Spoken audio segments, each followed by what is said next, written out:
So, one topic that is always going to be relevant in any discussion of international relations is going to be war.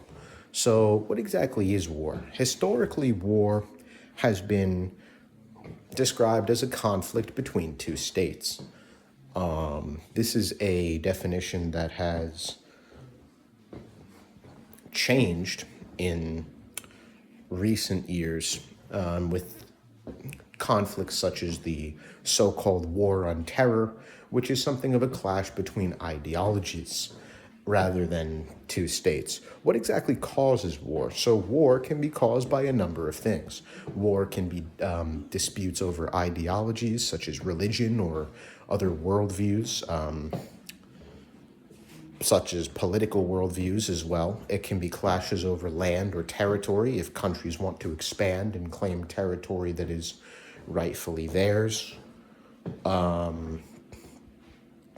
It can be, or it can be or it can be simply a show of power. So, when you talk about war, according to Richard Lewin, there are four causes for war: fear, influence, standing, and revenge.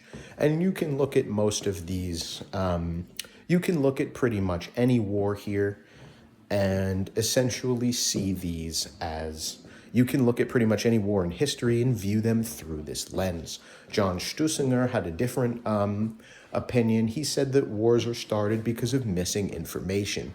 Somebody doesn't know enough. So essentially, this is the liberalist view. Each school of thought has their own concept as to what war truly is. Liberalism views that war is the ultimate evil and should be avoided at all costs, and they believe that it actually can be avoided at all costs. Realism believes that wars are maybe not quite inevitable, but something close to it, because they believe the realist school of thought believes that that states go to war to define their own interests. Now, there are different types of realists. Some realists believe that this is purely an imperialistic thing, whereas other realists believe that this is something that they do to protect themselves. However, they believe that war is essentially inevitable. The Marxist viewpoint is that war happens as a result of material bourgeoisie who are fighting each other for access to things like material goods or land that they can extract resources from. Feminist theory states that war is something related to the masculine ideology. Essentially, it's the idea that men by nature are somewhat violent and are more prone to conflict.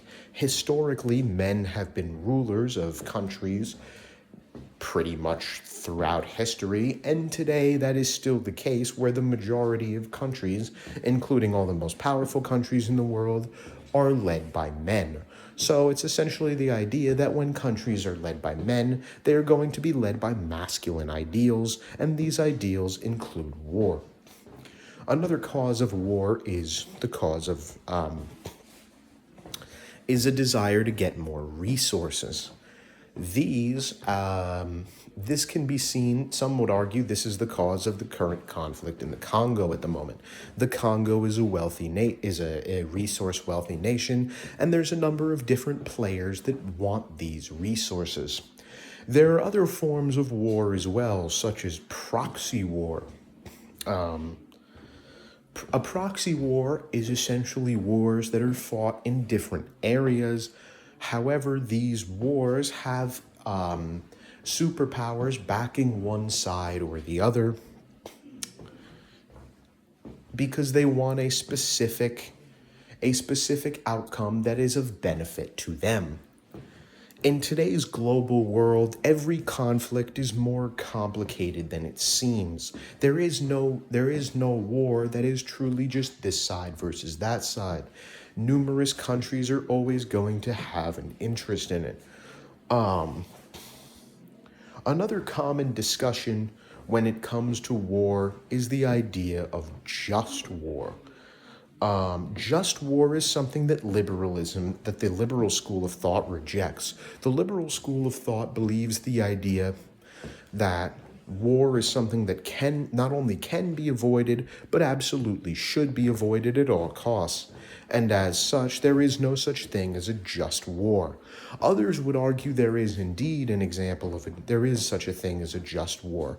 The problem is, just war can be something that's hard to truly pin down because every country that goes to war is going to describe that war as just.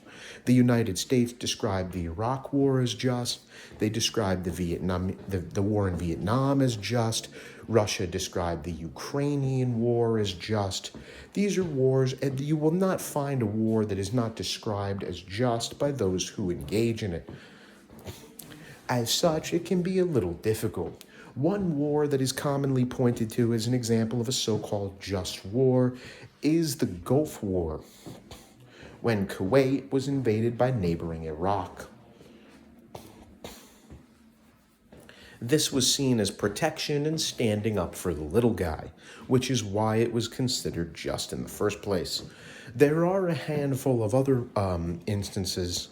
The two commonly discussed themes regarding just war are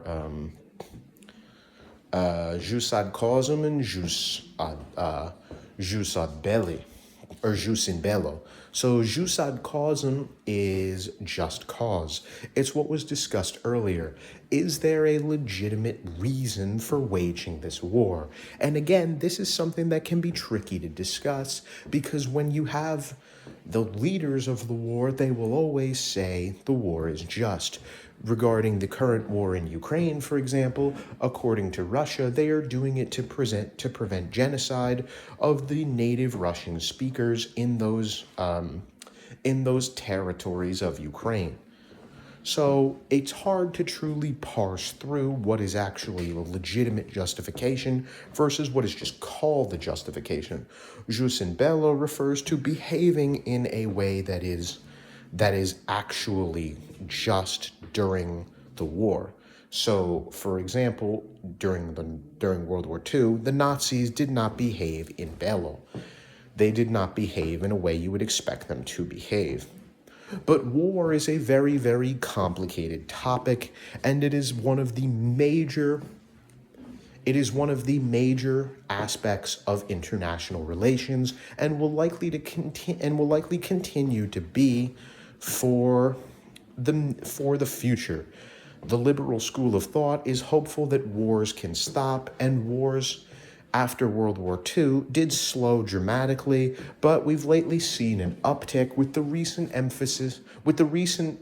estimate being that there are currently 27 conflicts going on in the world. So you essentially can't discuss international relations without discussing war.